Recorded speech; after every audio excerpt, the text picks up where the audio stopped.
Hey, hello everybody. Welcome to the Afrocentric Woman.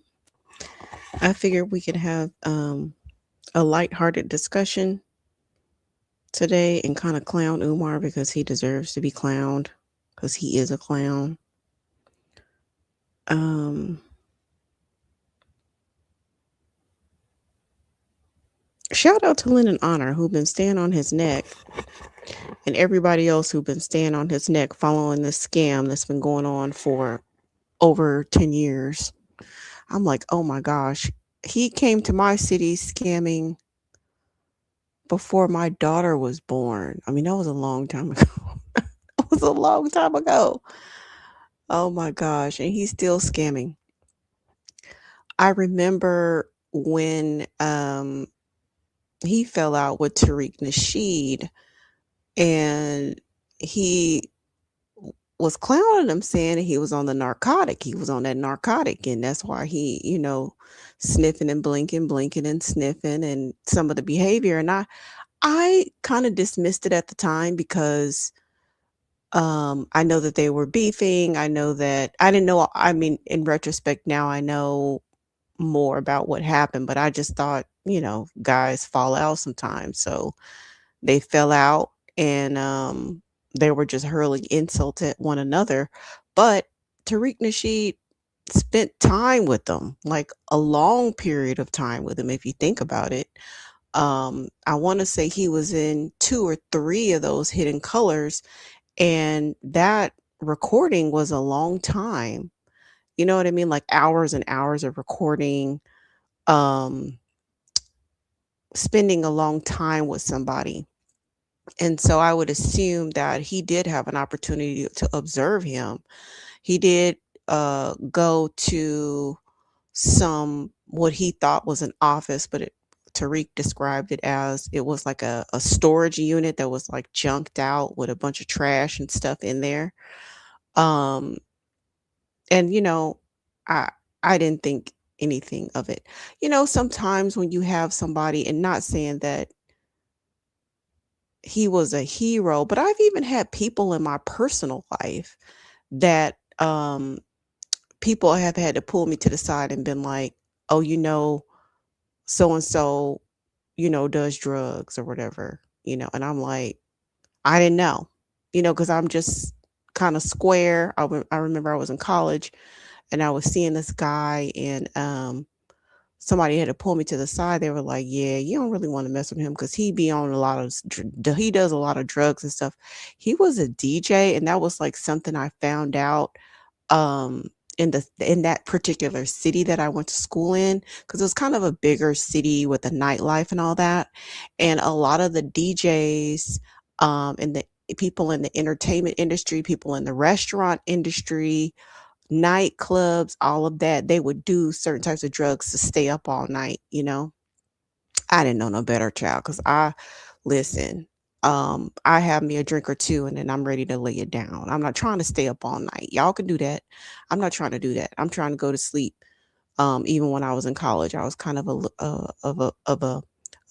you call it, I was a future granny. You know what I mean? Like I was already in my granny mode at 18, 19, 20, 21, 22. So I think that anybody can be fooled. Or if you don't know what to look for, or if you're just trying to see the best in someone, you don't want to admit like, okay, this person is on drugs. This person is using substances. Uh, Maybe that's how it can kind of go by, for a long time. Sometimes we have a certain idea of what somebody on drugs is supposed to look like. Oh, you're supposed to be on the corner begging. You're supposed to have no teeth. You're supposed to be really, really skinny. You're supposed to, we have these ideas in our mind of exactly what a drug addict looks like. And if the person doesn't look exactly how we have in our mind, then we don't want to accept the fact that the person is abusing substances. And I think that's kind of what has happened with Umar over all these years. Not to mention, why has he been a plague on society for all this time? Why has he been a plague on society all this time? Well, that's a lot of reasons. I think black folks, I think we're conditioned to listen to loud black men screaming at us. We grew up doing that in church and everything else. We're used to black men begging us for money. Um we're used to a lot of this behavior. And sometimes people, I think, have made him uh they've made him sort of like a meme or a joke, and they think it's kind of funny. But I mean, it's like the joke is on them, because having him stick around this long time has been a drain. It's embarrassing. It's diverted a lot of money that could have been going to better causes, to funneling, to basically funneling and paying for his addictions. I remember way back when, because I was on Lennon's channel back in 2019, shoot, maybe even late 2018. And we were all wondering where the money was going. We spent a lot of time. Oh, I remember the good old days when it was just a small group of us. It would be like 100 people in the chat, 50 people in the chat. You know, I was on Lennon's channel before Super Chat. That's how long ago it was. Before Super Chat. I mean, I remember when they launched Super Chat. That's how long ago it was. But it wasn't a lot of us. It was just a handful of us, and we would meet up and we would be trying to understand, where is all the money going? Because you don't have a house, you don't have a car, you don't particularly, dress nice, you're not like the most flashy person. Where is all the money going? And then in due time, like, it all kind of made sense, after a while, when I started like understanding, addiction more. Now, being an addict doesn't make you a bad person. Like, being an addict means that you are sick, you have a substance abuse problem. That is not mean that you're a bad person. Umar is a bad person regardless of his addictions, his various different addictions. Like, being an addict is not what makes him a bad person. Although he's an addict, I mean, being an addict can cause people to do things that are bad. I mean, in essence, it is a very self-centered, self-serving disease that hurts everybody around the addict, and it hurts the addict, and it hurts everybody around the addict. So there's that. But Umar's evil nature, his psychopathy, his sociopathy, his exploitative behavior, and his abusive personality, that is independent of the addictions, the various addictions that he have. But they all they commingle together: his mental health, his uh, evil spirit, and his sociopathy, and the addictions. They all are a cocktail of just terror, and a bottomless pit that people, keep putting their money in. Um, and I remember thinking, like, I wonder what, because he has multiple addictions, like, which one is the worst one?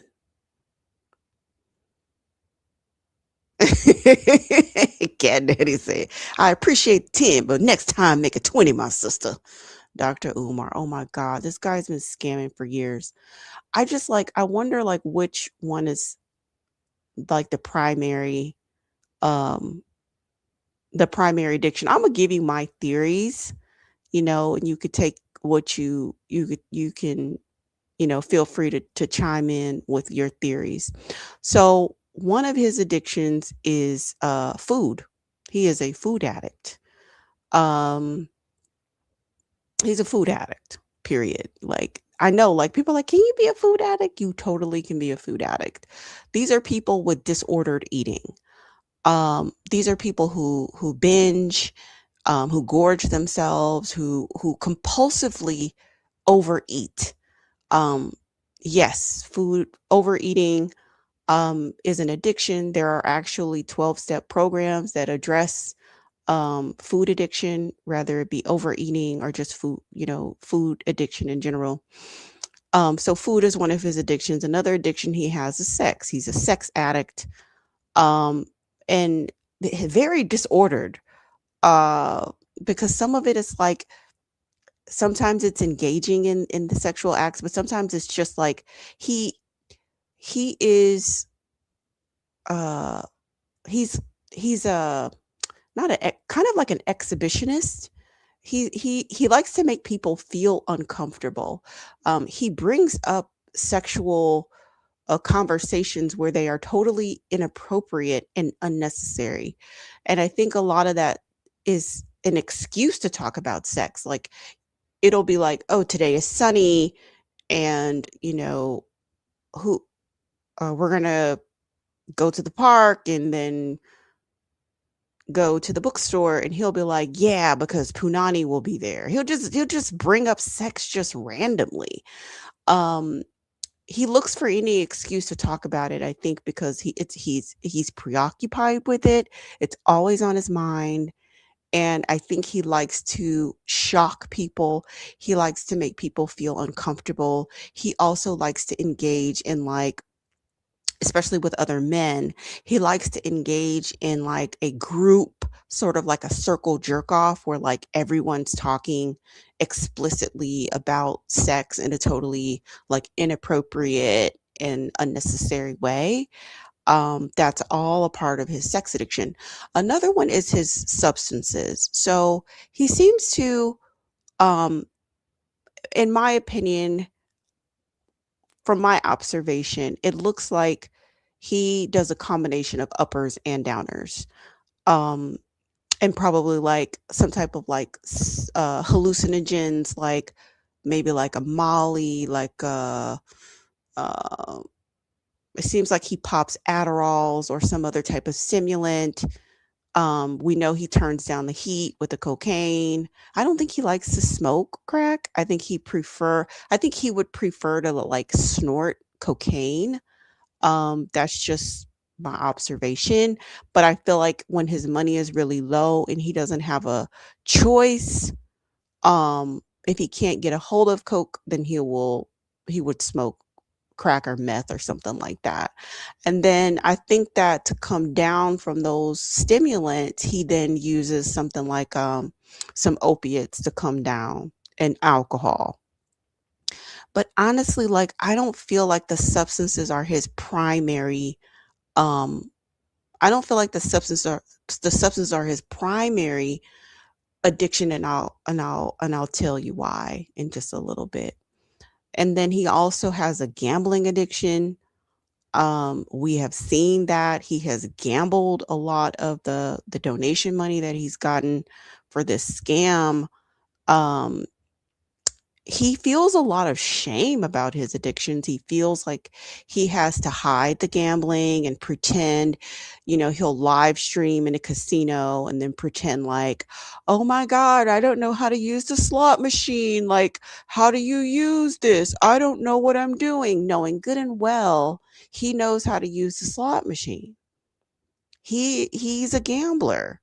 He bets on games. He bets on sporting teams. He bets on horse races. He goes to the casino. He's a gambling addict. I think his top two addictions are the sex and the food. And the reason why I say that is because he always talks about sex and food together. Like, he's always talking about body parts in a way that's related to food. This is very disordered. And I don't know how people have sat around and listened to this nonsense for over 10 years. Um, I don't know. I think that there was a breaking point. I think when he came upon like the big money, I think when he got a hold of like the real money, he was able to indulge in the substances. And once he indulged in the substances, um he was totally disinhibited. And so I feel like Umar spent a lot of years trying to pretend to be normal, trying to seem professional. He looked very awkward in the suits. He was playing a role. He looked the suits were always ill-fitting and he just looked so uncomfortable, not natural at all, clearly made plain an act. And I think that that was a lot of energy to put on that charade for all of that time. And I have some theories about his identity and like why he just can't be himself. Like he's a pansexual. I don't know that he's bisexual per se. He seems to just like any type of orifice. Um, I don't think he has a type. I think that any orifice will do, man, woman, trans, whatever. I think it's fine. Like, why can't he just live that? Why can't he just live his life and just like be pansexual, bisexual, whatever you are, queer? Um, I have my theories about that, but that definitely plays into his charades that he's been pretending to be. Like he pretended to be this upstanding psychologist for these years, never been licensed, had a certification kind of, but never licensed, never could sit for the boards. Um, took the path of the easiest route, get the certification and work for charter schools. He never could work for Philadelphia Independent School District because the independent school district is much more stringent with their certifications, background checks, um, and character checks, letters of references, as well as qualifications and experience. He could never qualify to work for the independent school district. He always had to work for a charter school because they are much more laxed. They have less oversight. They're almost like small businesses, where all you have to do is ingratiate yourself with the principal, who's like the business owner per se, and you can like kind of finagle your way to get a job. Although he could never really keep any of those jobs for very long, he bounced around um to different charter schools throughout the area because you know he's just like a problematic, unprofessional, just a lot of stuff. He just can't keep a job, can't hold down a job. So I think the food and the sex are like neck and neck. But if he had to choose one, I think he's going to go with the food. I really think he's going to go with the food. If it's like go to a buffet or like go to sleep with somebody, I think he's going to go to the buffet. I don't think he's going to go have sex with somebody. I think he's going to go to the buffet. I think he would choose the food over sex. So I think I would say food, number one.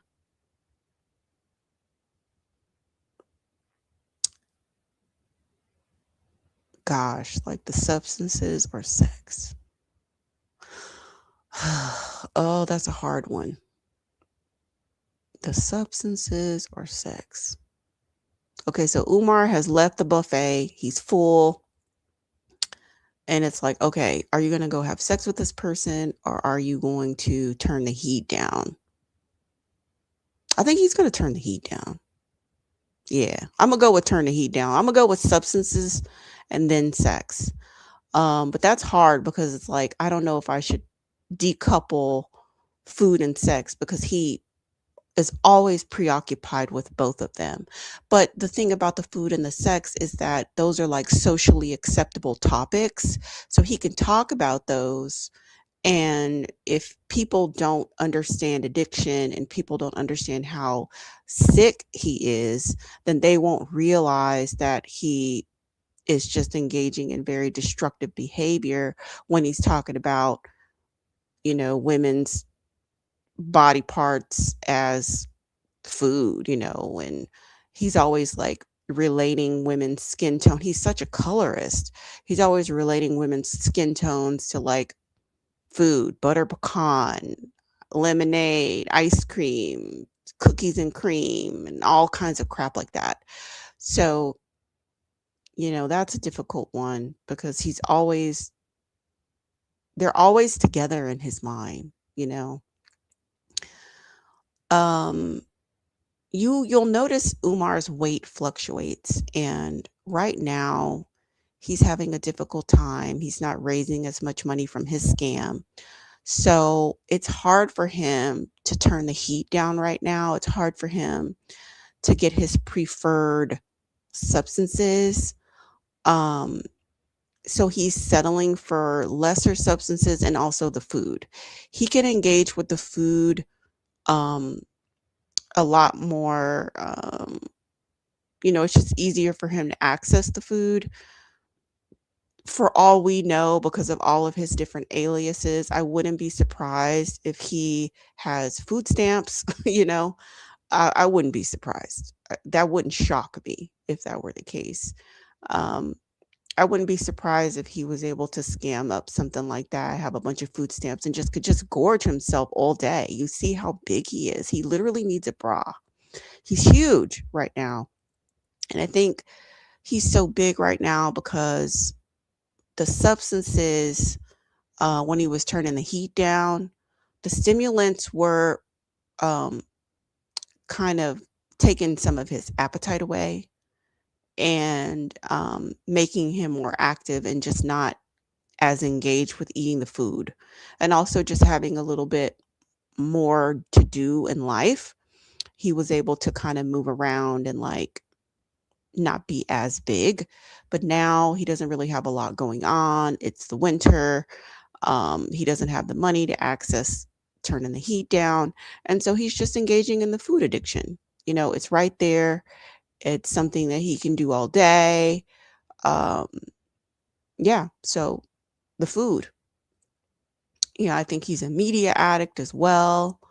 Um, you know, one of the women who exposed him about that, like the amount of TV and movies and stuff like that that he would consume, all day was just like astronomical. It's like the food and then just sitting around and like absorbing, like just engaging with the media content all day and not doing anything productive with himself at all. But most addicts don't. They just like destroy themselves until they're gone.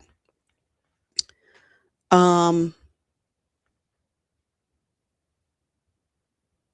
I look at his after like learning some of his origin story with the dad and him being sent away to the school and him being the only one to be sent away to the school, boarding school. I think that they saw something in him that was off. Like, I don't know if they saw that he was gay or like, was interested in boys, or they thought he was a little, effeminate perhaps. And maybe they tried to beat it out of him. Maybe they tried to, uh, you know, I, I don't know. I think they saw something in him, or maybe, maybe it wasn't necessarily the gay part, but maybe it could have been maybe he was just sexually a sexual deviant as a child. Like a lot of times psychopaths are born that way. Um, that it just is what it is. And maybe they thought, well, he's a danger to the other children. Let's send him away. The military school will give him structure. They will, discipline this deviancy out of him. Um, that's a theory. Those are two that I have. Either he was displaying psychopathic tendencies to the other children, they sent him away to protect him to protect the other children from him, or they saw that he was gay and they were like, oh, let's send him to the military academy, and and maybe he'll come back and he won't be gay anymore. I mean, he goes through great lengths to um, hide his sexuality, but it's been exposed at this point. The thing about it is like, oh my God, this is 2026. We don't give a shit. I don't know. It's just like you go above and beyond disparaging the LGBT community when they don't give a shit about you, like they're living their lives. You take time out of your day and then nobody even asks you. Nobody's asking him like, "Hey Umar, can you give us your opinion? We want to know about like are gay people wrong or like the LGBT." He just comes out of the gate like attacking them, and sending his followers to attack them, unprovoked. And it's like, what is your obsession with the LGBT community? What is your obsession? Like, you know, black male, well, yeah, black males. Black males are the most destructive individuals when they cannot accept who they are. They're so destructive. And everybody else, they want to blame everybody else for their destruction. And then it really teased me off when certain types of trans women want to come to biological black women and tell us that we are the problem and that we are not accepting these black men and blah blah blah blah, and that's why they're killing them. And they always want like, no, you guys are just acting like dusty males. um we cannot control males like Umar who don't want to accept who they are. Uh, we cannot control them. And we are not telling them not to come out of the closet. We are not forcing them into the closet. I believe that many of us have contributed to creating an open space for everybody to do them and to be them. And I frankly would say that we would prefer the truth. There are biological black women who will be with men who are openly bisexual. Now, are there a lot of them? No, they're small in numbers, but do they exist? They absolutely do. So if you're bisexual and you're interested in dating a biological black woman, you could just tell her, I'm bisexual, and maybe there's a 50-50 chance that she's going to still date you. Or I don't know, 25%. I don't know what the percentage is. But what I'm saying is that it's not a 0%. It's way above zero. You have a chance. And even if she doesn't date you, a lot of black women are not going to um, make you feel some type of way. They just may be like, no, thank you. That's not for me, but I hope you find love. You're going to find a lot of that. But it's not going to be like this uproar because, like, why would there be? You can just do you and be honest about who you are, and you'll find love eventually. Well, unless you're a psychopath, then that's not, that won't be available to you because you're not capable of love. But anyway, I digress. Um the food addiction, the the sex addiction, it's also disordered. It really and truly is. Um I just think in the contradiction, I mean, good Lord. I would think that that would be a very heavy load to live, like the contradiction, because he just goes above and beyond just making up illogical things that nobody cares about. Like this facade, like, I don't, I don't, um, I'm abstinent. When that whole thing with Kim Ringgold, I'm abstinent. Why are you 40 something years old talking about you abstinent? And did anybody ask you? You just offered that information that no one asked. Why? What is it about sex as a grown 40-something-year-old man that you feel that it is somehow dirty or explicit or tainted, and the fact that you can't, like, that you have to put yourself in a better light by saying, well, I don't engage in that. That's weird. It's disordered. No one asked you that. It's not appropriate conversation for a political activist, because this is not like a chastity contest, right? It's not, no one's clocking your, whatever it is that you're doing. But you just offered that information because, in the reality, it's just like you are completely a sexual deviant, really. Like, there's nothing wrong with engaging in, there's nothing wrong with you don't necessarily have to have sex in marriage, depending on, I mean, people of religious background may beg to differ with me, but, consensual sex with another adult that consents to having sex with you, that's safe and all of that, that's a part of adult life. However, going from city to city and sleeping with multiple people of multiple genders, unprotected, slinging your peen from coast to coast, from country to country, that's next level. Creating broken homes, creating chaos, confusion, because I know he did it in my city. He did it in my city. So I can just base it off of the chaos that I observed with these women. Lying to this one, going to that one, that, just extracting resources, stealing energy, time, money, all of that, creating chaos, breaking down friendships, people who are friends with one another or working with one another. And he would just like, he would do that whole like triangulation thing that narcissists do.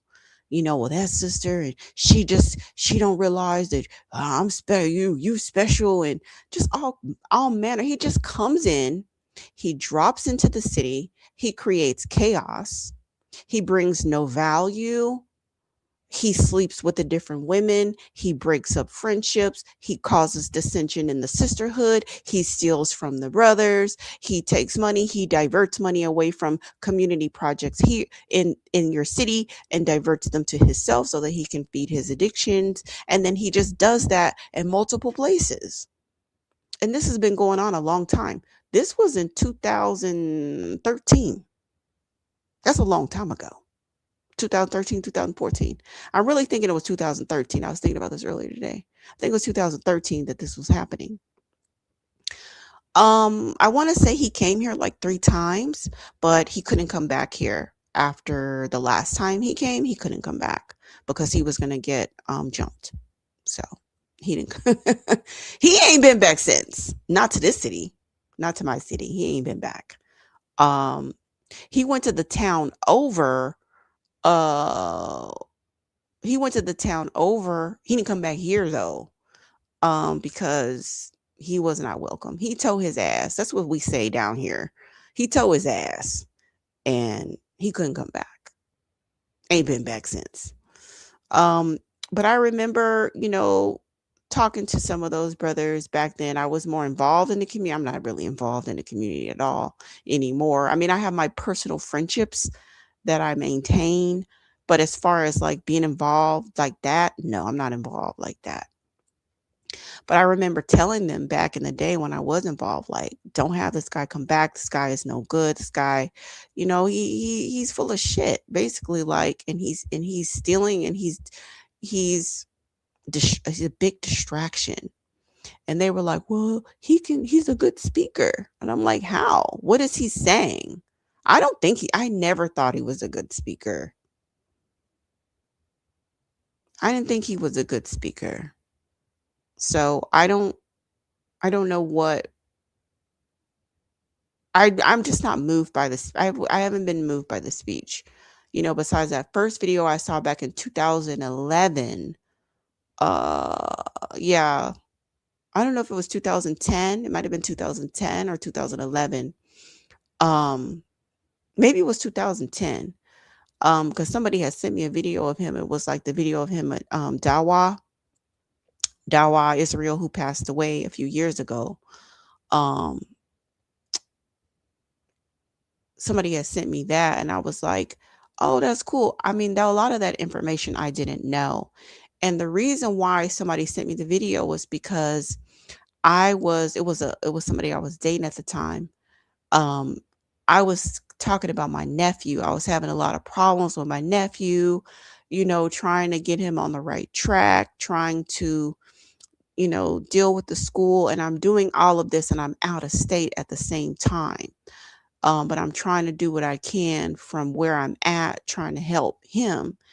And you know, the guy I was dating at the time, knowing that I had been going on and on about it, and he was aware of what I was trying to do for my nephew, he sent me Umar's video and was like, "Oh, this brother is the truth.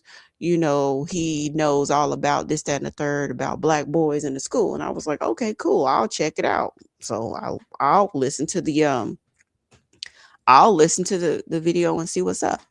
So I listened to the video and I was like, okay, a lot of those things a lot of the terms and things like that I didn't know.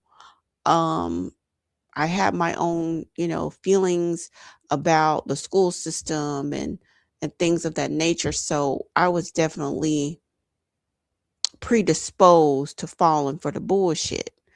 I had called him. I remember because I was at work. Um, I was at work and I called him because he was putting himself out there like, "Oh, I do consultations, this, that, and the third." So I called him and he was like, "Where are you at, sister?" And I was like, "Oh, I'm such and such place. I don't live there no more, but I was like, "Oh, I'm here." He's like, "Oh, okay, that's not too far. Okay, okay." And he's like, "So what's your problem? What's your situation?" So I'm telling him about what's going on with my nephew, what the people at the school told me and stuff like that. Now, at the time, I didn't realize why his demeanor changed with me so quickly. I didn't understand. I was like, "Oh, that was weird." So he's real friendly, he's real personable, he's asking questions. And then he just turns and he's like, "Well, I don't know what to tell you." "Well, I guess. All right, well, just call him. I don't know. Bye." And I was like, "Okay, I guess the phone call is over." Now, I thought that was weird. Now, years later, when I find out more about this guy and how devious he is, I realize why his demeanor changed with me. So he had asked me, "How did you find out about me, or how did you get my information?" And I told him, I said, "Well, my boyfriend sent me your video." That's when he changed. You know what I'm saying? That's when he changed. Um, because he had said something about coming to my city. And I was like, "Oh, yeah, of course. Like, my boyfriend can probably pick you up from the airport, or like y'all can get up, like you and him, and then I'll, meet y'all," type of thing. So he wasn't, he became instantly like cold and ready to get off the phone when he realized that I wasn't a groupie and I wasn't available to him. You know what I'm saying? So, but at the time, I didn't know anything about that. I just was on the phone with somebody I really didn't know. I had saw literally like one video, and I was like, that was very abrupt, an abrupt change. But I didn't put two and two together at the time. I didn't put those two and two together till years later. Like, oh, that's why he flipped the script on me like that. You know what I'm saying? So, yeah, um, yeah. So anyway, he's really big right now because he cannot afford to turn the heat down. The money is not money in the way it used to. It's not coming in like it used to. And I've seen that you've kind of seen that weight fluctuation over the years, but I think he's kind of like at the biggest he's been right now. I don't think I don't think we really have seen him uh this big before. So I think that he's really not able to access the other I don't think he's able to access the other substances to the level that he was accessing them before, and not to the degree that he was accessing them before. I'm not like I when it comes to like his demeanor, because sometimes he gets very manic in his behavior, and I don't know to what degree that could just be him. I mean, but honestly, I don't think anybody would be able to really know while he's using the substances. Like, let's say he was really bipolar, for example. You can't really diagnose bipolar when someone's actively using substances, because he would have to detox from everything he's on to get a proper evaluation. He would have to stop the substances. I couldn't, like, who knows? It would be anybody's guess. Is he manic because he's bipolar, or is he manic because he's on drugs? The world may never know, because Umar is like the least type of person to go get treatment. The only thing that, even if he gets locked up, even if he goes to jail and they force him to do treatment, he's not going to engage with the treatment because of the narcissism, the grandiosity. It's not going to allow him. He doesn't have humility. The most important thing for recovery um, and treatment of drug addiction is humility. And he ain't got not one drop of it. You have to humble yourself and say that the addiction is stronger than me. You think he would ever admit powerlessness uh, over his addictions? He would never do that. And that's the messed up part about his situation. It's like he's doomed. He's doomed. Like, his self-destructive behavior is irreparable. It's irreversible. He doesn't have um the foundation or the baseline to turn his ship around. He only has one direction to hell. Like, he it's like there's no I don't see an off ramp for him. I don't see an off ramp for him. He's never going to stop. He's never going to wake up and be like, "Oh my God, I want to give my life to God. I want to like be a better person." That's never going to happen. He might be forced through like I said, if he goes to jail or something, but he'll probably try to take over the meetings. He'll try to say, "Oh, I'm a psychologist. I'm going to teach the literature." He'll try to like probably try to act like he's better than the other addicts. He's special. Blah blah blah. He doesn't really need it, but he's happy to help, because he always has to put himself in a position of power over others. He cannot ever just be a part of the group. And I find this interesting. Like, I will observe him interacting with people. Um, the other day uh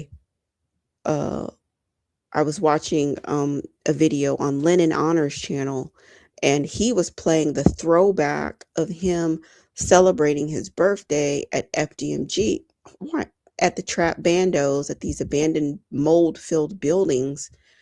And um he used to run the study group that was becoming very cult-like, and the people of the study group were actually the ones who were, throwing him this birthday party. And so one of the ladies, they had a cake, and they had candles on the cake, and they were like, it was a surprise to him, like, "Surprise, we have a cake for you." Instead of him blowing out the candles and saying thank you, oh my gosh, this is a wonderful surprise. He gives a speech. He he's lecturing people, he's telling people what they need to do, he's talking about the school. He's just socially inept. So the lady is holding the cake for like 10 minutes. I kid you not. She's holding the cake for like 10 minutes. And he's going on and on and on, lecturing them, badgering them, talking about what he's doing, blah, blah, blah. Just irrelevant shit that has nothing to do with birthday. Nothing to do with a birthday. You know, you make a couple wishes and you blow the damn candles out. But he's so socially inept. He's unable to read the room. He's unable to know like what to do in a social situation to like be a part of the group. He can't be a part of the group. So he has to like make himself do this speech. He doesn't give a shit that this lady's holding this cake and the candles are burning and like getting wax all over the cake. He doesn't care because he's giving his speech. He's lecturing people, he's badgering people. And I was just like, this guy is so socially awkward. You know, when he's maybe not necessarily the interviews per se, but sort of like the live streaming or in a group setting, he cannot be a part of the group. He cannot shut the fuck up and listen to somebody else. Like, ask questions about somebody else and actually care about what they have to say. Like, how was your day today? And then shut up and listen to them. Or notice something about someone. He only recognizes things that people do for him, but not anything inherently unique or, you know, complimenting someone for being who they are. You'll never see him do that. It's always like, this is a great person because she donated the most to the school. This is a great guy because he helped me paint. This is a good brother because they're marching with me to do this scam. It's never just like, this person is great, you know, they're a great painter, they're, you know, this is a kind woman or a great mother. You'll never hear those kinds of compliments or acknowledgments about anybody outside of himself. He can't interact with one person or a small group of people in a way that is mutual, interactive, reciprocal, and respectful. He always has to overtalk and dominate. And when I say this, this is not a one off situation. I don't know, this person, because he's the one who's chosen to document his life. Nobody's making him do this. He's the one who has documented all of this stuff. It's him. There's nobody with a secret camera following him around, stealing footage. No, no, no. This is him documenting his life and putting it out there for the world to consume. So this is hours and hours upon hours of footage of him where you can observe how he interacts with people. And it is so,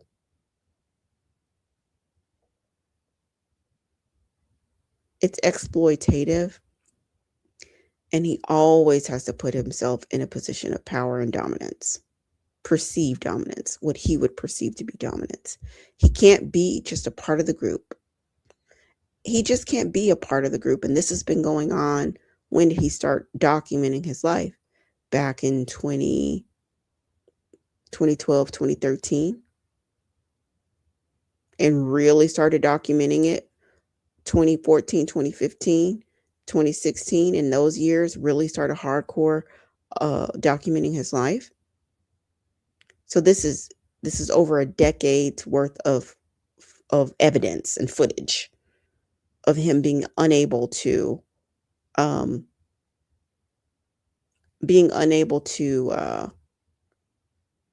be a part of the group. And that's why I say his prospects for recovery are non-existent.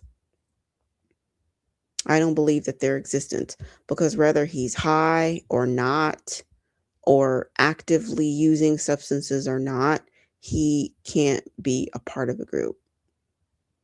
He can't admit powerlessness. He can't, doesn't have any desire to be clean and sober. Zero. And I don't think he sees anything wrong with the food addiction. He doesn't, he knows his sex is disordered. He knows that part. But he feels like if he can hide it and manage it where people don't know, then he's okay. It can be his little secret, you know. But I mean, like, even the comments that he's made, like, I've never had a wet dream. Who asked you, sir? Nobody cares. Do you realize how irrelevant that is to like a communal conversation? I have never in my in my life been having casual conversation with mixed company and somebody just be like, yeah, I've never had a wet dream. I've only had one wet dream. At 50 something years old? Why are you saying that? And this is supposed to be somebody that's smart? No, he's not smart at all. He has no filter. But like, why would you need to filter that? It's not even about a filter. He just has no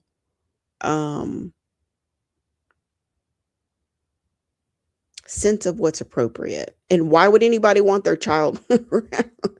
He has no sense of what's appropriate. No sense. And he think and you know how and I think some of it is just he's dumb. He's also dumb. He's also dumb. He's I think he's really good at consuming information and regurgitating it.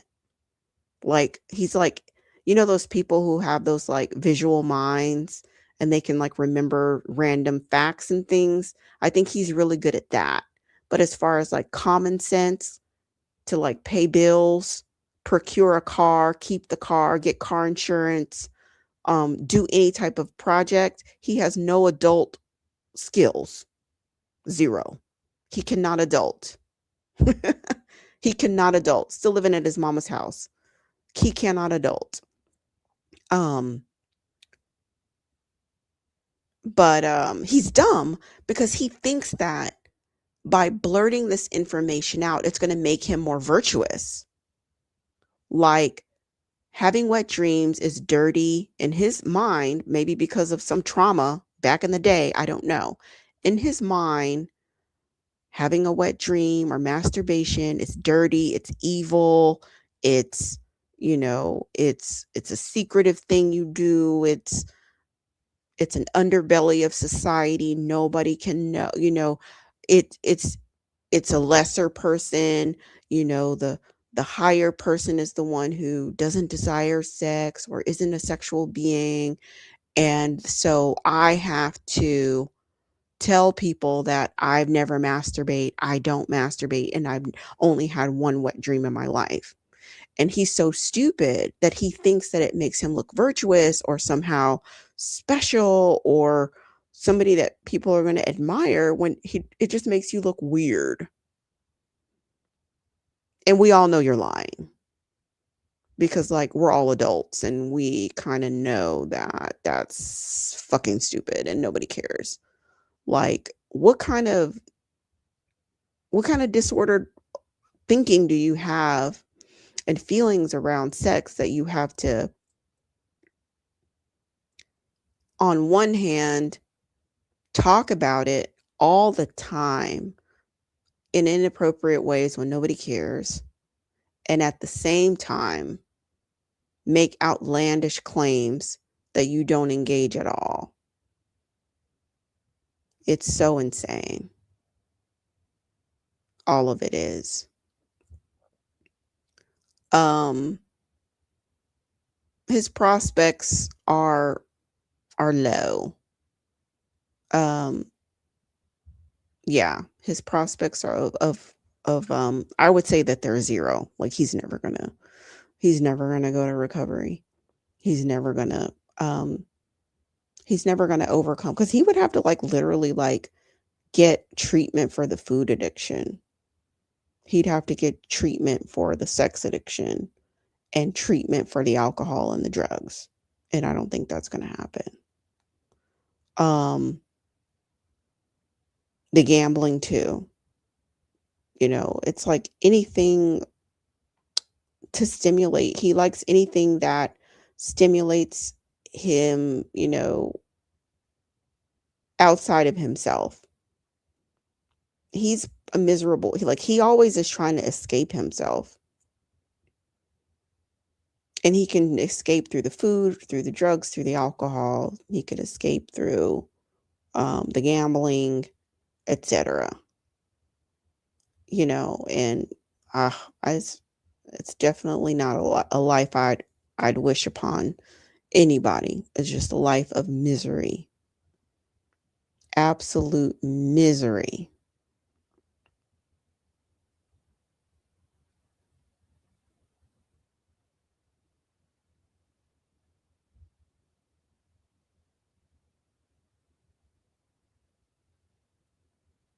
Yeah, he literally has no class.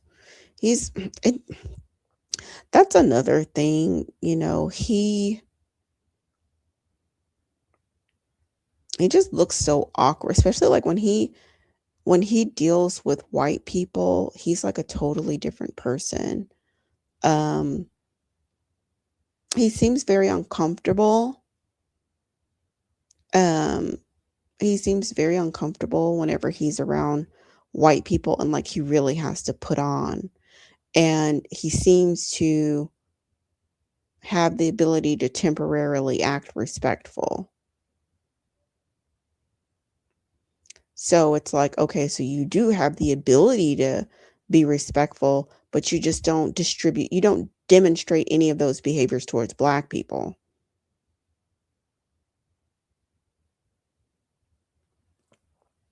I've said it before and I'll say it again, but for low life black women, his scam would have been over years ago. True.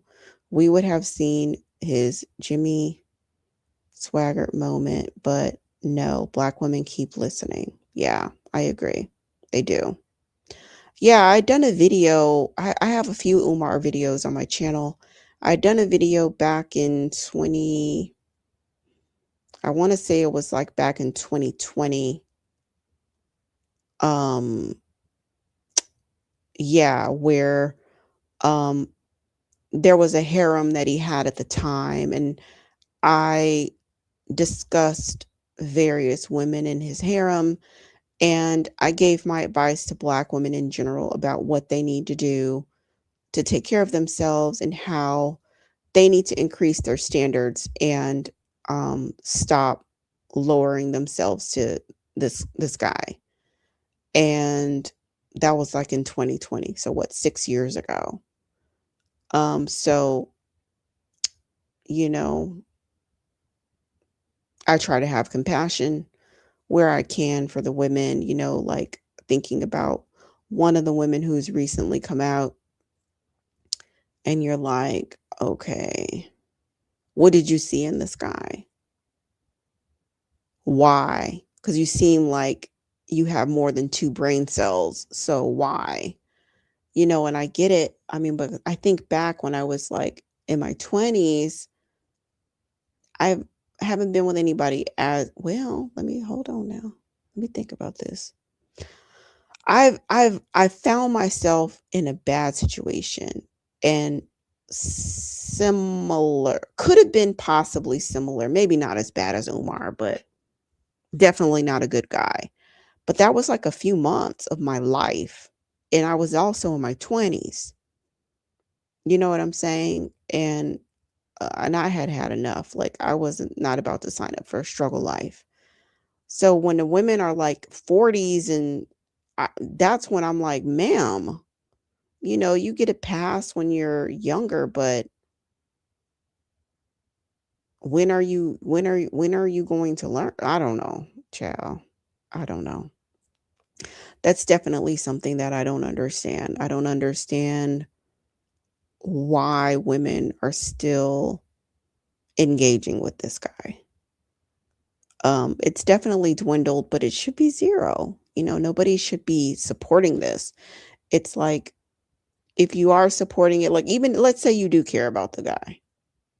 let's say you do care about him, you need to understand fully that the money that you give him is supporting his food addiction.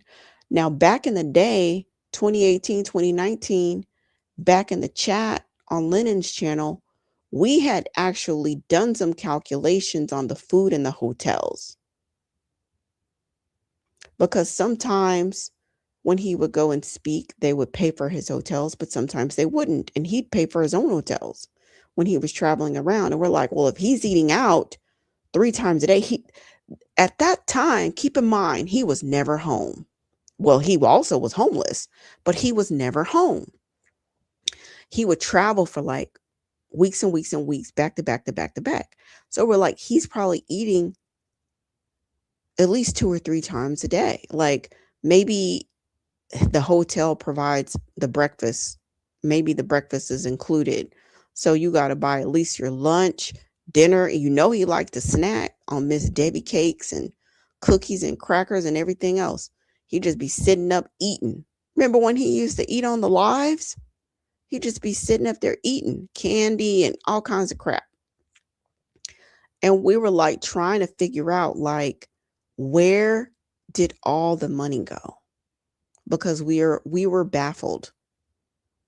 And we were trying to come up with different calculations of like, well, how much would you possibly have to spend on food to account for having no money at this point? Because it was like all the GoFundMe money, all the PayPal money. I think back at that time it was over $500,000 and nothing to show for it. So we're trying to do the calculations. Now, when the Turn the Heat Down came out, I was like, okay. Now, if you turning down the heat, that ain't no cheap addiction. Let me tell you. That ain't no cheap addiction. That'll take you, that'll take your money down real fast.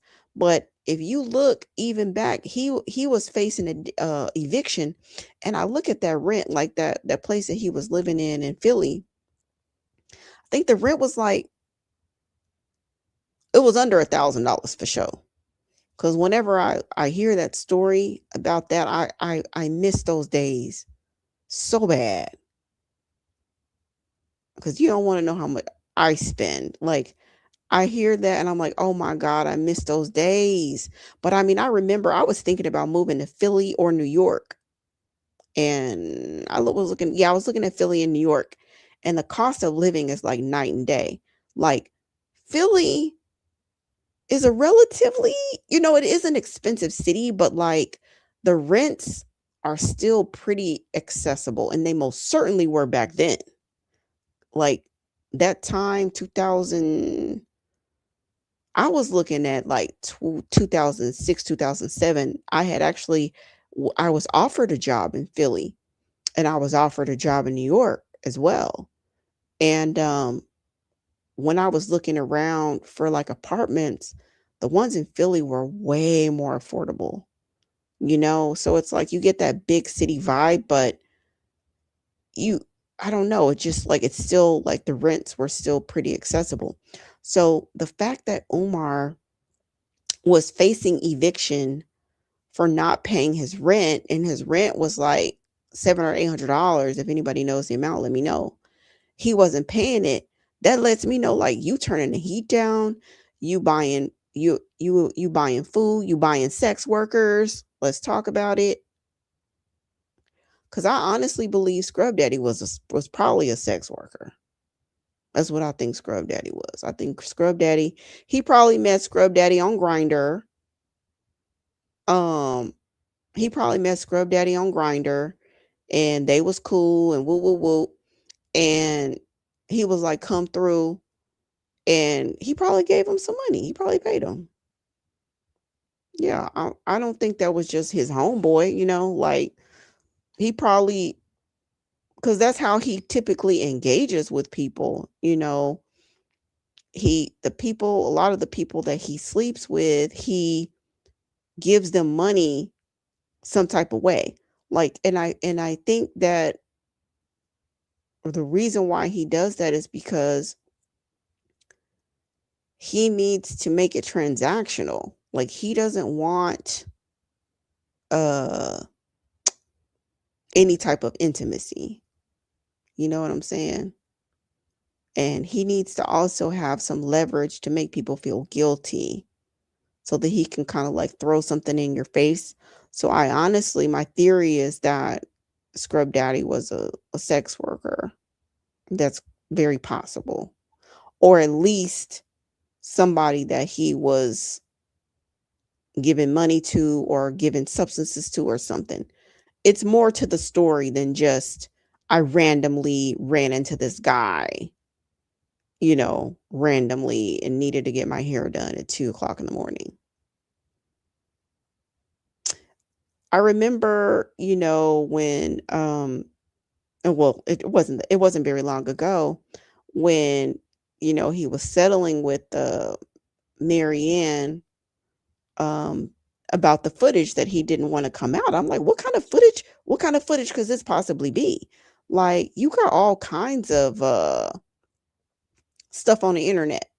You swinging from monkey bars, you smoked out, cracked out, ashy, you in a trap bandos, you got cleaning out these feces filled toilets. Like, you have some terrible footage online. What could possibly be making you shake in your boots to where you don't want the footage to come out? What could it be? And then once it came out, I was like, oh, okay. Okay, that tracks. That makes a lot of sense. That makes a lot of sense. Because he feels like he has to protect this image that he's straight. Let me tell you. Hold on. I wonder if I can find this. I'm gonna tell you the moment I knew he was not straight. Let me see if I can find the video.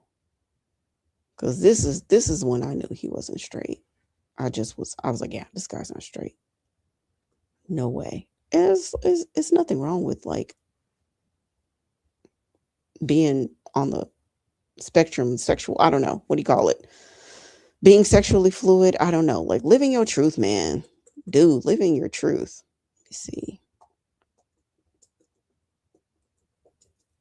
This is when he was talking about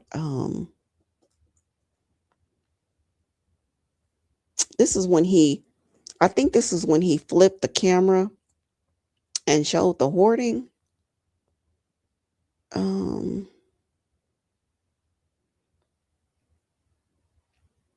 Man, I wish I could find that video.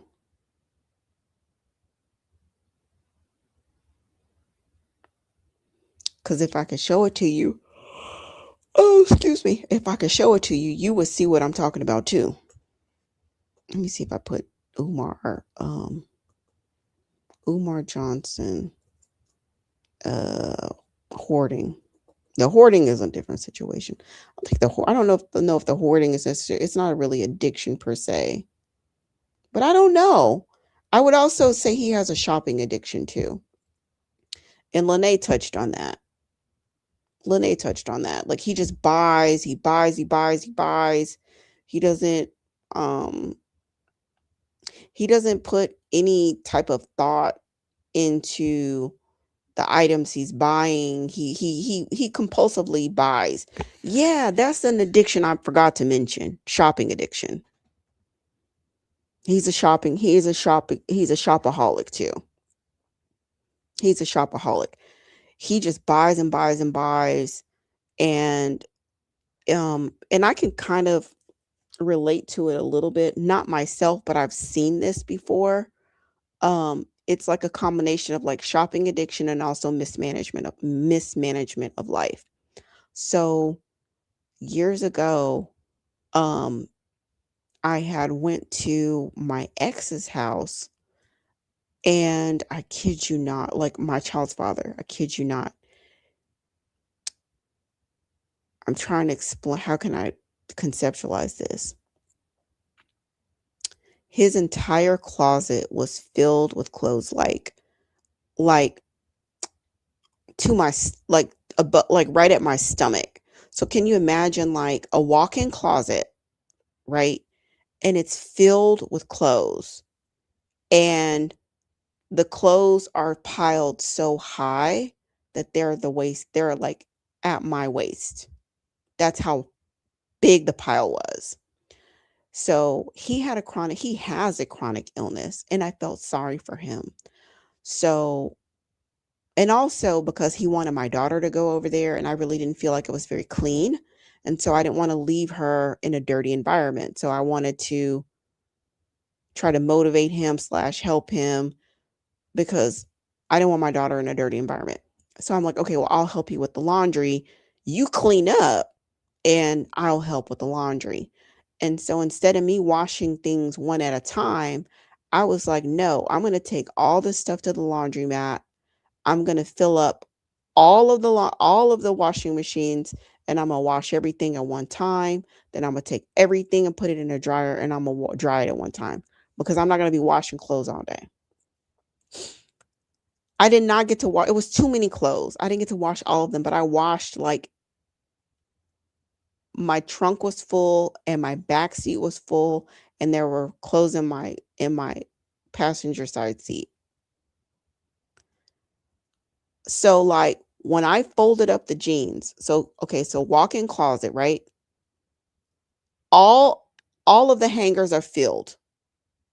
Like, so if you can imagine a U shape. So you got one rack going down the walk-in closet, you got one rack on the back side, and you have a rack coming in. So it's a U-shaped rack, completely filled with clean clothes. Then I started folding them and I started stacking the clothes on top. So I stacked the jeans from the top of the rail. So it's like there's a shelf. So you have the rods, and then there's a shelf right above the rod where you could, organize things or whatever. So I stacked up the jeans from the shelf to the ceiling. And I did that over and over and over and over again. And then I started stacking up t-shirts. I started stacking up everything, completely filled the entire uh closet. All the hangers filled, everything filled, jeans stacked from the thing to the ceiling. Y'all know that was the last time I ever helped him, right? You got to know that. If you know me, you know that was the last time. Um Instead of him washing his clothes, cuz I asked him, I was like, "Why do you have all this stuff?" He was like, "Well, he just goes out and buys clothes." Like, instead of him washing his clothes, he would just buy clothes. He would go to the store and just buy whatever he needed that week. He'd buy 5 pairs of pants and 5 shirts, 5 underwear, and 5 t-shirts. And he did that for a really long time. Keep in mind, at this time, I think he probably bought my daughter less than 5 articles of clothing, but that's irrelevant to this conversation right now. What I'm trying to say is that shopaholic, it's like a mixture of like shopping addiction and mismanagement of your life.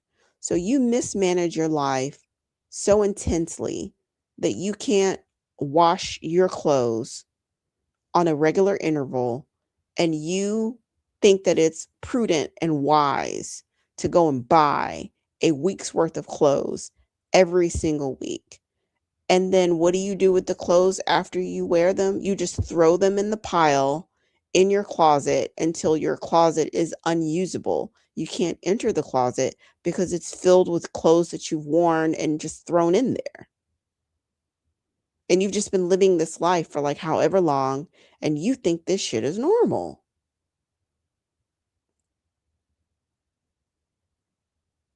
There's been more than one person who's talked about shopping with Umar and how he compulsively buys.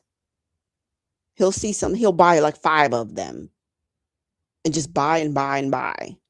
Um, so I think that the shopping is absolutely an addiction at this point, and probably has been for a really long time, as well as debt and acquiring debt and obligations, unmet obligations to people. spending more money than what you have, promising things to people and having no way of paying them back, taking services, people rendering services that you don't pay for, that's debt. There was somebody that sued him many years ago for work that they had done on the bandos. And there's so many people who are silent. There's a lot of people who are embarrassed. There's a lot of women who are embarrassed um to come out about him, because I would be too. I would be too. I understand. I get it. I can't say I've been proud of everybody in my past. Everybody has somebody in their past. Women, well, men probably don't because they don't give a shit. But women have people in their past that they're not proud of. A lot of us do. That you're just like, "Oh my god, what was I thinking? Ew. Now I want to throw up." And that's how Umar is. If you look back in your life and Umar is a part of your sexual past, you would literally just want to vomit. You would probably want to go get an STD panel, a Risha bath, vomit, repent, you know, a yoni steam, anything to try to rid him from your aura, because he's disgusting. And you have to think like, what kind of mental breakdown was I going through that I dealt with his ass? Because he's gross.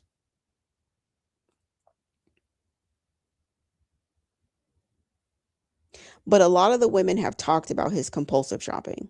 It is compulsive. And if you look at those videos um, where he shows his hoard, you see all this stuff like in black bags. And he pretends like, oh, I'm moving. Oh, oh, I'm in transition. No, he just lives like that. So, like, all the stuff he buys, he doesn't organize it or make it usable in any way. He just puts it in these plastic trash bags. And then he just stacks the stuff up. And the stuff is totally unusable and it's inaccessible. It's just so wasteful. So, how is he going to be a steward? Okay, I think the ship has sailed. Like, the school's never opening. Now, back in the day, back in 2018, 2019, we thought he was just mismanaging and like he needs to let people help him do the school. And that's the problem. I think it took us a while to be like, no, no, no, this is just a scam. And the more things that came out about his character, it was like he never needs to be around children. And I remember saying that years ago. He never needs to be alone with children. When he came to our city, there was a independent black school here, and he ended up speaking to the children. I don't know if he just spoke to the boys or if he spoke to the boys and the girls. But I know he was really unprepared. He didn't have any activities for them. He didn't have anything that was age appropriate for them. You know how he gets up and lectures grown adults and what you need to do and just his usual thing. That's what he did with the kids. That's what he did with the children. He just got up and was just ranting. They were losing their attention, that it wasn't interactive at all. He's just ranting. Um But he was not left alone with them, thank God. He never needs to be let alone with a child. I said that years ago, I stand by it. I was like, yeah, I don't know. And even when I didn't have any like definitive anything, I just got a bad feeling. I was like, I don't know. I just have a feeling. Don't ever leave that guy alone with a child. He never needs to be unsupervised with a child. I don't know. I just got a creepy vibe. I just got a creepy vibe. 'Cause I only met him once, but that was enough. That was enough for me. That I was just like, oh no, he was creepy. Oh, and when I did meet him, he did have the bumpity bump on his lip, so there's that too. But I don't I don't uh I don't really shame, herpes 2 like that. A lot of people have it. It is what it is. Um, it is what it is. I worked in healthcare for many years. I'm in finance now, but I worked in healthcare for years. I know it's very prevalent and it could possibly not be a big deal, but when you're as promiscuous as Umar and you have no regard for your partners, that's when it becomes a problem. And when you don't have good hygiene, that's when it becomes a problem. So it's not just the fact that you have herpes too. It's the fact that you um you're so irresponsible. You should have more responsibility. If you have that virus, you're going to have it for your whole life. You need to be responsible and not, expose people to the virus if you know good and damn well you're having an outbreak or you about to have an outbreak. But he doesn't give a shit about his partners, man or woman or trans. He don't give a shit. He don't care.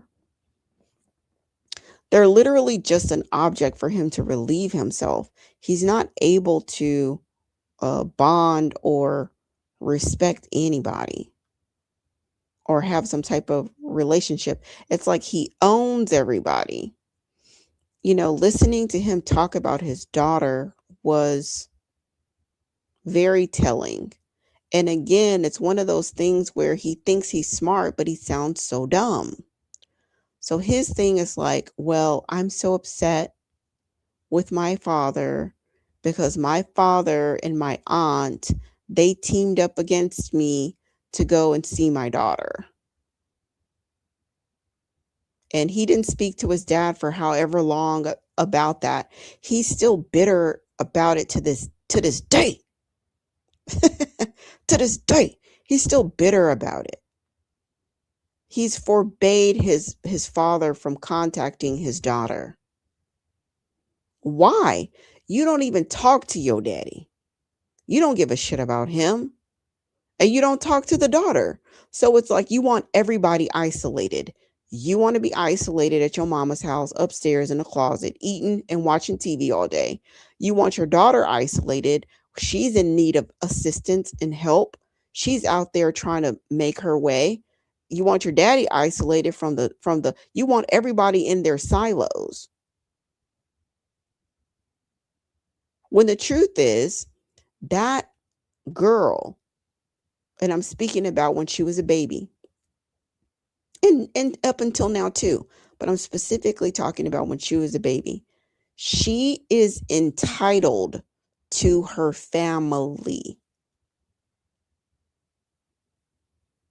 She is entitled to anybody that is willing to love and cherish her and take care of her and want to bond with her. She is not an object to be owned. If the granddaddy want to go see her and he has good intentions, let the granddaddy go see the baby. Let the auntie go see the baby. Let the cousins and them go see the baby. Bring the baby gifts. Help the mama. But Umar waged war on his family to isolate that child from any type of support. He's like, I'm going to abandon you, and I'm going to make sure my entire family also abandons you. That's so fucking sick. What kind of twisted mind can think of some shit like that? My dad is a bona fide psychopath. Real talk. Even he did not deny his family from me. And he's a psychopath. So Umar is like next level. My dad ain't never tell me I can go to my grandma's house, his mama. He ain't never tell me I can't be with my uncles. He ain't never tell me I couldn't be with his sisters. He never tried to get in the way of that. To my knowledge, I didn't observe that. So for him to be trying to isolate this child from her family, it's just like, you are next level. I mean, I don't have the words. I'm decent with words. I'm all right with words, but I have no words for that type of behavior. Isolating the child from her family like that, and willing to come to blows with your family because they want to have a relationship with their cousin, with their niece, with their grandbaby. What kind of sick individual will do some shit like that? Umar. Umar, psychopathic ass, him. He would do it. He did it. And he continues to do it to this day. The little girl was, I'm old enough to call her a little girl because she's like 23 or something, you know? She's a grown woman and I understand that. But in my eyes, she's still a baby. Because, I'm up there in age at this point. So in my eyes, she's 23, she's still a baby. And she is in need of help. And the granddaddy want to reach out. Oh, how you still trying to? No, because she haven't made it right with me. Oh my God. And I guess he's doing the same thing to the mama. Don't want nobody to come over there and see her. Want to control her as well. Like, this guy is so sick. Not sick in a way that you need to have any sympathy for him. Sick in a way that you need to, like, he needs to be contained. That kind of sick.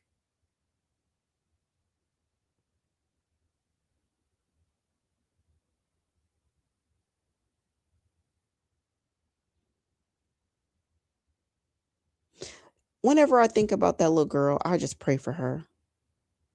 I don't think it's anything else I can do, but I just pray for her.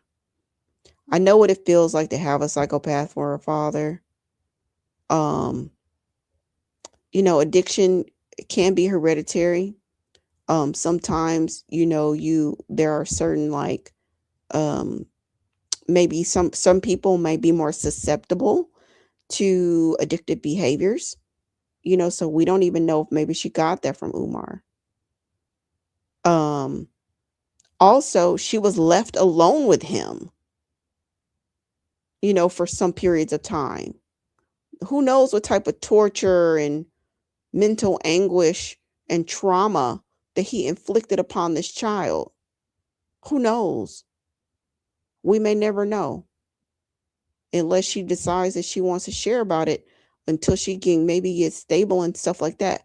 But we ain't got to know. She ain't got to tell us. We ain't got to know the details.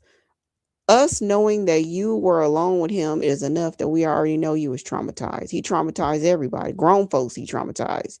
So I darn sure know he was traumatizing a child.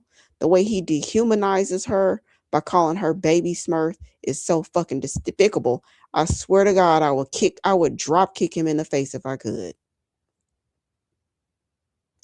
I hate that. Dehumanizing this child. It's like, why do you guys, like, these entities, like, they hate their flesh and blood. I think, like, 50 Cent hate his son looked just like him. Brian McKnight hate his son looked just like him. It's like they create these children that they hate. And they go through so much trying to destroy the children. And then triangulating the little girl, talking about calling one child baby Smurf and the other girl princess. But you don't do nothing for neither one of them. So the princess ain't getting shit, and the one who you call baby Smurf ain't getting nothing. But he does that to hurt the older child. That's why he differentiates the names like that. It's disgusting. And so for people to continue to support somebody pretending to have family values, like, it's not computing. I haven't been looking at the chat.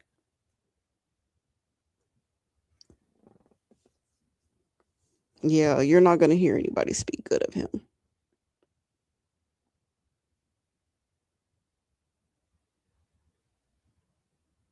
You're totally not. And I've listened to, like, when he goes live and he does his like Instagram rants. I've never seen any of them, and I've seen, like, I don't know, hundreds at this point, where maybe dozens.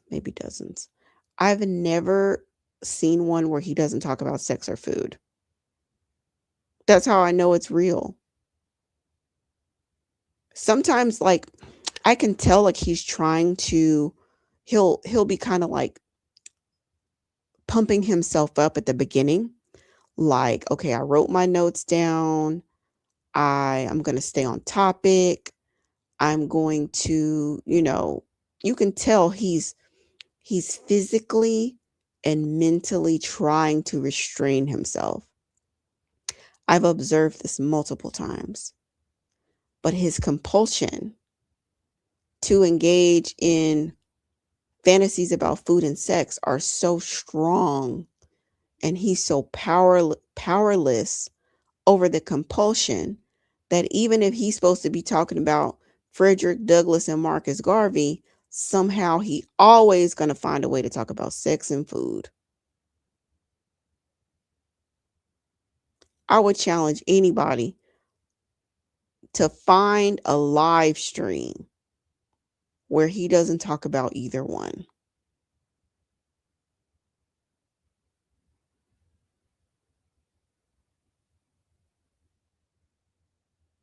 Find a live stream where he doesn't talk about sex and he don't talk about food. You ain't going to find it. You're not going to find it because it doesn't exist. All of them. And like, he be trying so hard to not be um malignant, but he can't, partially because of the compulsions with the addictions and the preoccupation with sex and food, and then partially because it is so in him. It's almost like if he were his natural self without holding back, he would just be a tyrant, like a monster. So it's exhausting for him to contain and maintain himself because he has to put forth effort. It's not natural.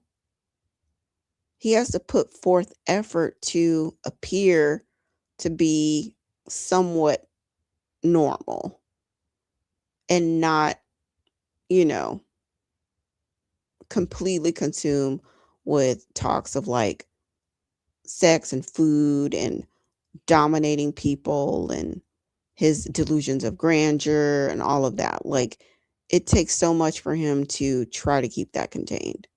So it always slips out. He'll find a way. I don't care what the topic is. He will find a way.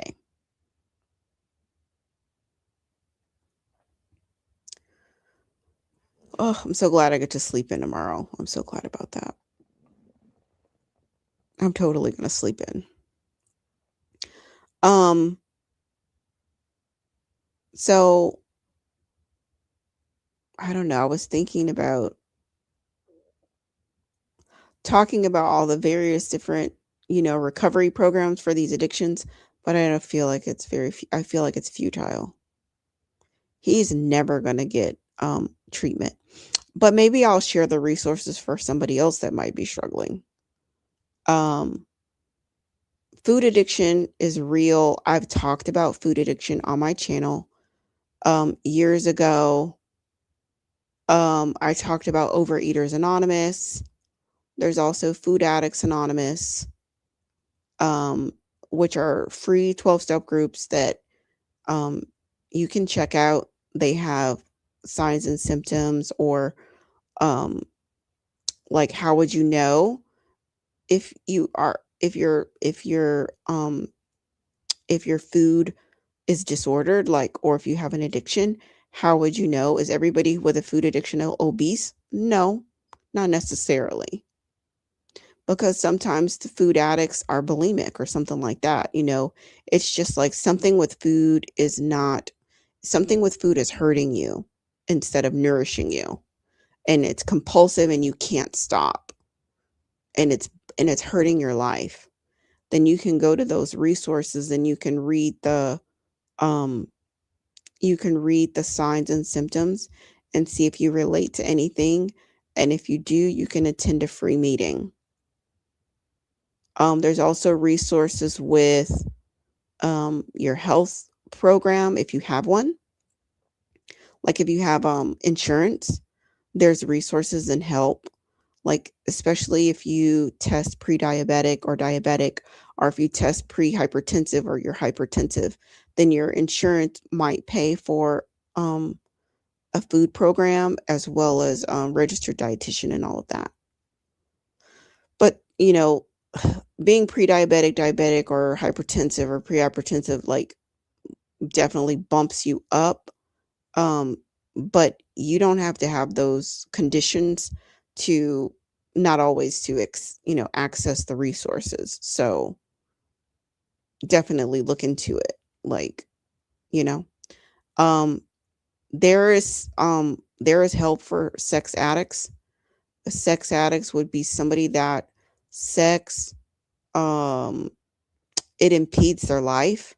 It is compulsive. It takes up your thoughts and your actions, and you're not able to show up in your life in a full way because you're preoccupied with sex, procuring sex, getting sex, having sexual relationships with people you may or may not care about, engaging in pornography or some other type of visual stimulation, or not being able to engage in your life because you're preoccupied with masturbation, that kind of stuff, and it's hindering your life.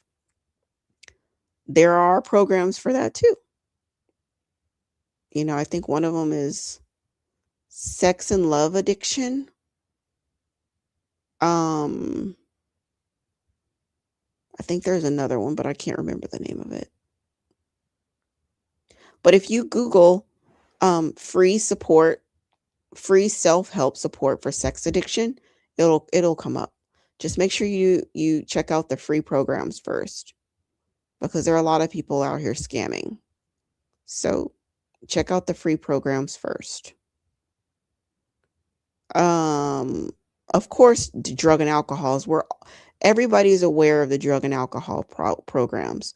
There's Alcoholics Anonymous, which is free and it's everywhere all the time. There's a meeting happening right now somewhere in the world.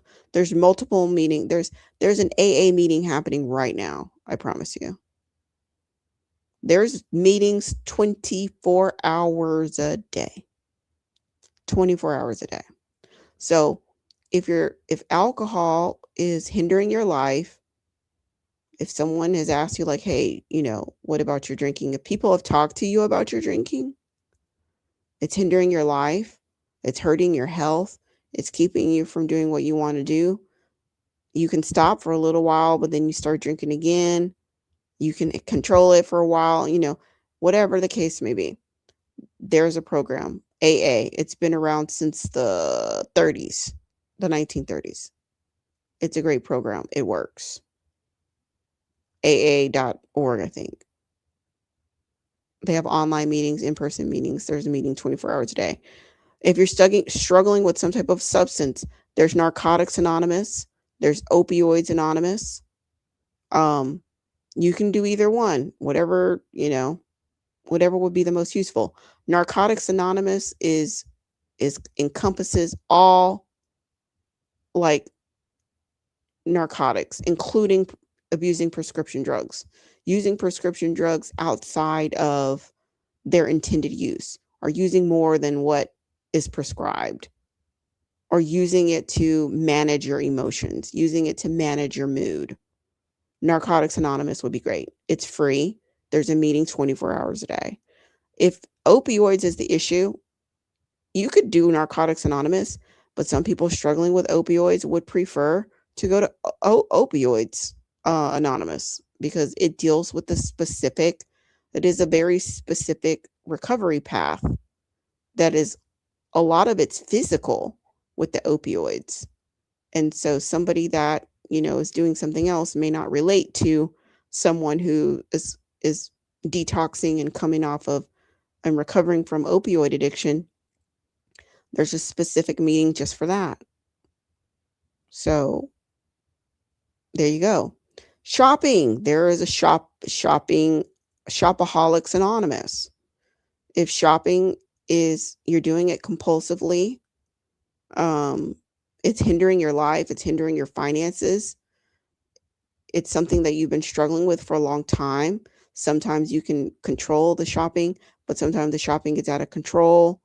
Sometimes the shopping is taking over. Your bills are behind. You're missing deadlines. You're not able to handle the things for yourself, like your necessities. Uh, Shopping, Shopaholics Anonymous. There's a fellowship for that too. Gambling. There's Gambling Anonymous.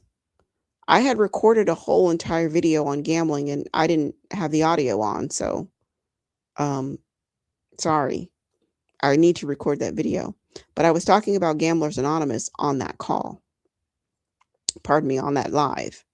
So gambling, um, if gambling is hurting you or hurting your family, hurting your finances, you want to stop gambling, but maybe you want to stop, but it's hard. You find yourself spending your rent money, your money for necessities and gambling because maybe you think you'll get it back or whatever. You're overly optimistic about your odds. You want to stop, but you can't. It's hurting you. It's hurting the people around you. It's causing you strain in your relationships. You're borrowing money from people to pay gambling debts. You're gambling away your future, pulling from 401ks or savings or money for your kids and spending it on gambling. Gamblers Anonymous is a great fellowship and it's free. I don't know if there's meetings 24 hours a day, but I wouldn't doubt it. Now, AA, I know for sure there's meetings 24 hours a day. NA, for sure, 24 hours a day. Maybe Gamblers Anonymous has meetings 24 hours a day. But either way, there are many, many, many, many meetings, and it's free, and it's very useful. And it can help you, um, it can help you relieve the compulsion to gamble and to live a more full life free of gambling. Did I go over all the addictions? Let me see. Shopping. Yeah. Yeah, I think so. I mean, if there's more, I'll come back another day and talk about it. But yeah, I'm leaving that here because there's a lot of people that do not know about these programs. I feel like there's a lot of Black folks, we don't know about a lot of these programs, and a lot of us suffer in silence. Um, and so I'm leaving the information here for anybody who might be able to use it or might be able to pass it on to a loved one so that they can explore it for themselves. Now, seeking recovery is an internal job. You know, there's nothing uh, you can do to force somebody to get into treatment. Um, the only thing that you can do if you have a loved one who's struggling with any of these addictions or some other addiction that I didn't even talk about, is have you yourself have healthy boundaries and you yourself not be an enabler and you yourself know what it is that you're willing to do. You know what I mean? I was talking to an acquaintance the other day and she was talking about some unhealthy, behaviors that her sister was engaging in, and they would kind of, get into these she would kind of,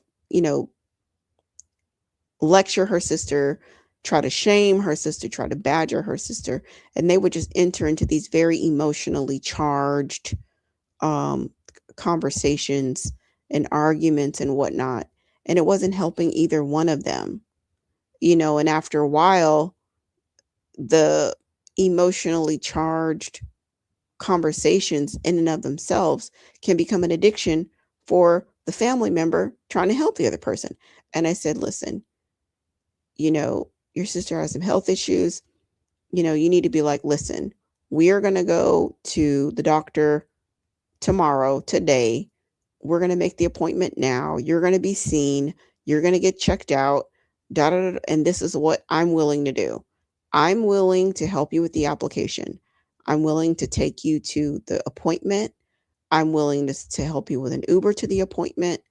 I am willing to help you with your prescriptions. I am willing to help you with therapy. That is what I would do.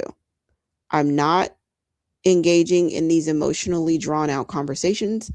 I'm not giving you money for fill in the blank. I'm not that like come up with all the lists of things that you're not going to do, but come up with a list of things that you're willing to do. And lecturing and entering, like going to these conversations, it's not helpful. It's not useful because it's just prolonging the sister from getting help, real help, because family is not equipped to help in that way. Like if you were equipped to help, then she would have already been healed by now. But you guys have been going back and forth arguing about this addictions for the past, I don't know, your whole life, and she's still struggling. So clearly you're not a good treatment center for her. So you need to come up with like what you're willing to do. And while I'm on that topic, there's another thing called Al-Anon, which is out it's for family members of addicts, because a lot of times people do not know how to help their loved ones. So if you have a loved one who is suffering from addiction, Al-Anon might be a good meeting for you to go to. So there's that. Yeah, I'll leave it with that. So thank you so much for tuning in. Um, yeah, thank you so much for tuning in. Please like, share, and subscribe if you would like. And I will see you soon. Have a great night/morning, y'all. Peace and love.